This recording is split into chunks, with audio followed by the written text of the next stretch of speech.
నమస్తే అండి. ఇప్పుడు స్క్వేర్ నెక్ అనమాట చూపిస్తాను. స్క్వేర్ నెక్ ఎలాగనమాట మనకి లెంత్ ఎంత ఉండాలి, పైన కింద ఎంత ఉండాలి చూపిస్తాను. పైన 2.5 తీసుకున్నారు అనుకోండి, 2.5 తీసుకుంటే కింద కూడా మీరు 2.5 తీసుకోకూడదు, తగ్గించి. ఎందుకంటే బ్రాడ్ కావాలన్నప్పుడు 2.5 తీసుకోవాలి.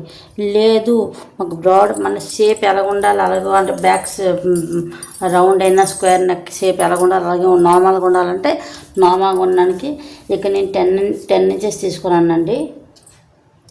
10 ఇంచెస్ తీసుకొని ఇక్కడ 2.5 తీసుకున్నాం కాబట్టి ఇది 2 ఇంచెస్ తీసుకోవాలి.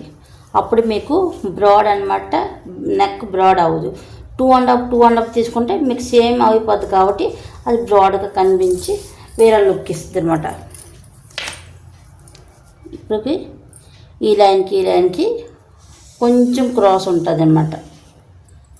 చూసారా, ఇది క్రాస్ అనమాట. ఇదేనండి స్క్వేర్ నెక్ కటింగ్ అనేది చూపిస్తాను. చాలా ఈజీగా ఉంటుంది, ఈజీ ప్రాసెస్. ప్రతి ఒక్కరు నేను చెప్పిన వీడియోస్ చూస్తున్నారు అనుకుంటున్నాను. చూసిన బట్టి మీకు అర్థమవుద్ది నేను వీడియోస్ ఎలా చెప్తానని. కాబట్టి మీరు మన క్లాసులు జాయిన్ అవ్వాలంటే నా నంబర్ డిస్క్రిప్షన్లో ఉందండి, ఒకసారి చెక్ చేసుకొని చూడండి. లేదంటే నాకు మీరు ఒకసారి కామెంట్ కూడా చెయ్యండి, ఏంటంటే ఎలాగుంది వీడియోస్ అని.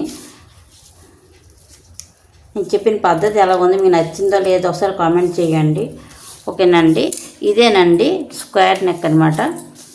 ఇది కటింగ్ చేయలేదు కాబట్టి కటింగ్ చేసి చూపిస్తున్నాను. నెక్ ఆమ్ డౌన్ అనమాట. ఇది